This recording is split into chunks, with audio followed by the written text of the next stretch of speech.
Survival tip for my fellow psychopaths. If you're ever lost in the forest, just simply say you want to buy an expensive Seiko like this 62 mass.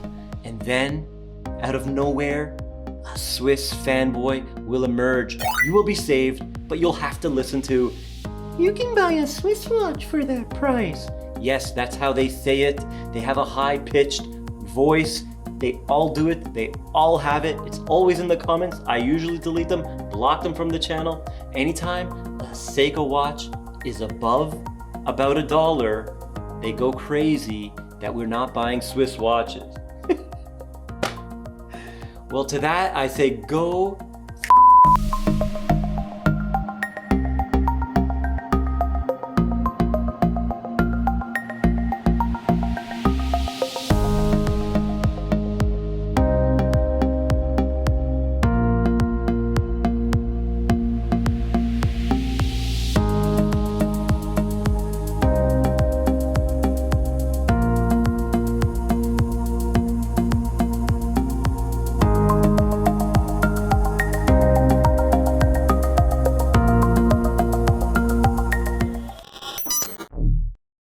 First up, a huge thank you to Kavar Jewelers, the largest Seiko elite authorized dealer in Canada. Links down in the description to their online website. Call them, let them know I sent you, and they will take care of you. Free shipping, Canada, US.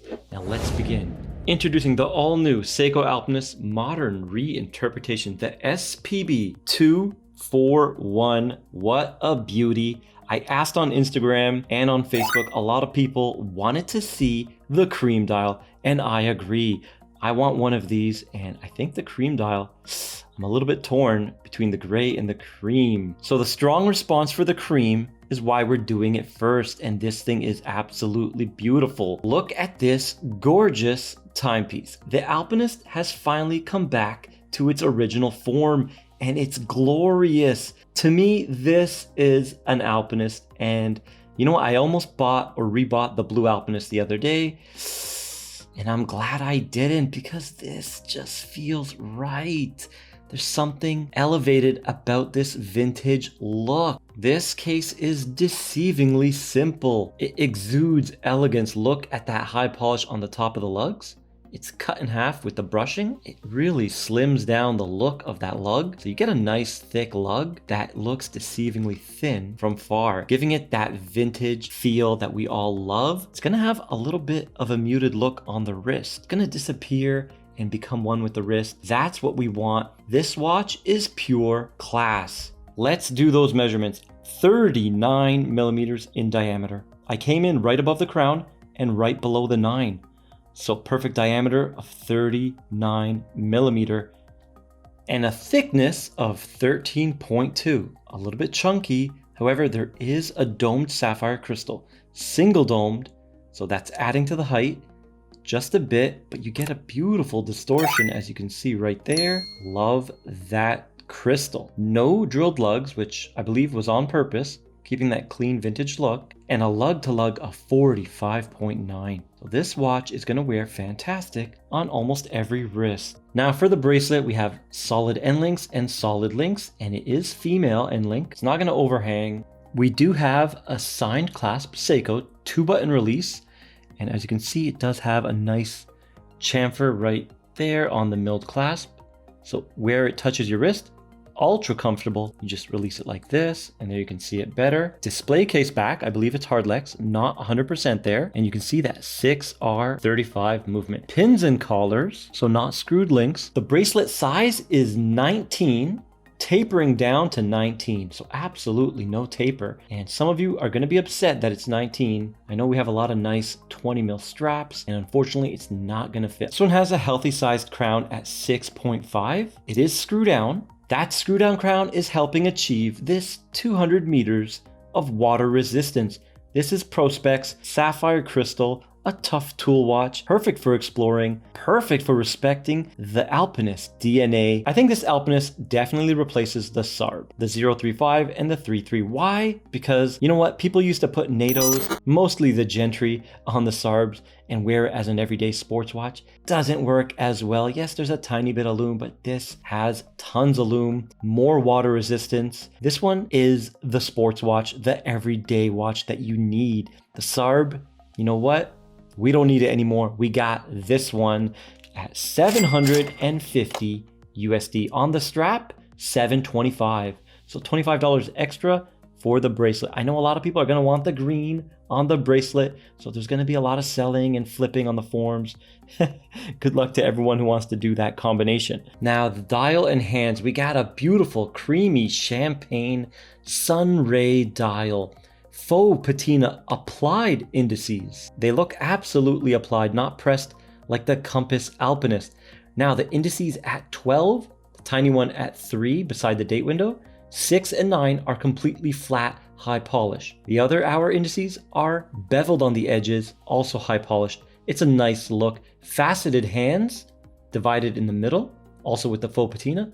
Applied Seiko logo, and we got a metallic looking, highly reflective inner chapter ring on the inner edge of those hour indices. This watch has a clean look, even with the Pro Specs X automatic 20 bar at the bottom in black. Nice contrast, by the way. It looks so simple and modern. However, you can clearly see and feel that vintage DNA coming through. So design-wise, absolutely perfect. Good job, Seiko. My only critique is I wish there was a no date to keep that symmetry. Okay, here it is next to the Dress KX, which is 40 millimeters. And this one, 39. And look at that, it looks even smaller. Looks like a 38 even. Wow. If you want to see it next to the SKX, I'll do that when I do the gray video, the gray and green.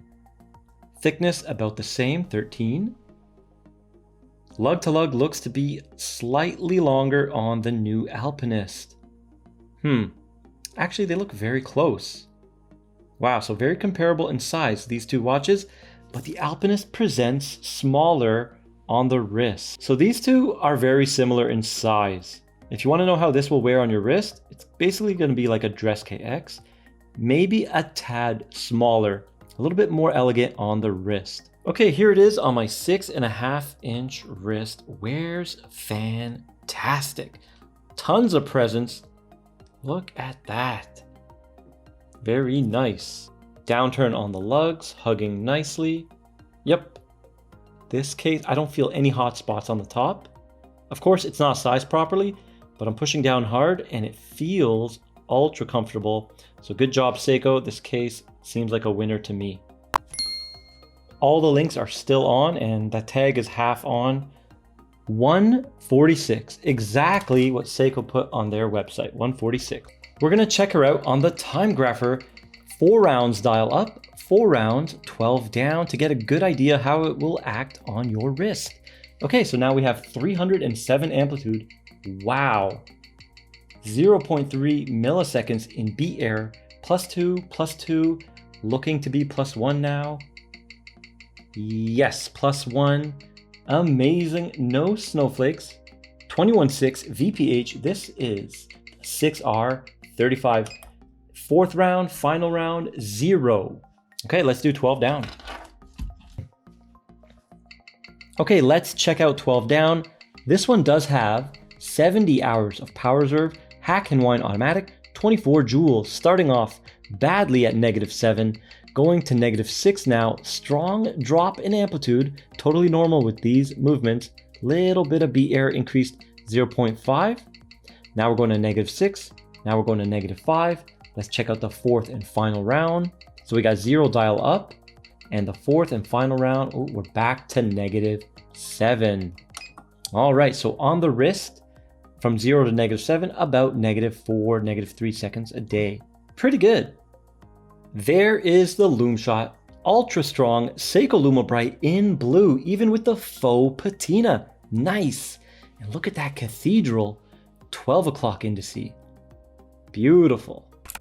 You can see that tiny indice at 3 beside the date window, and the seconds hand is loomed. I forgot to mention the second hand is rose gold color. Here it is in the low light, and this watch is gorgeous. Legibility, fantastic. It is not limited. Even better, a home run from Seiko, affordable, tough specs, 200 meters, sapphire crystal, screw down crown, lineage with the Alpinist Explorer, Japanese mountaineer history. It's everything you would want in a watch, and I'm a big fan of it, as you can tell. And we're gonna do the limited version next, and then the gray and green. So hope you guys subscribe, and I'll see you in the next one. You guys probably want me to just do this for the next half an hour, right? Just do this so you can see the watch.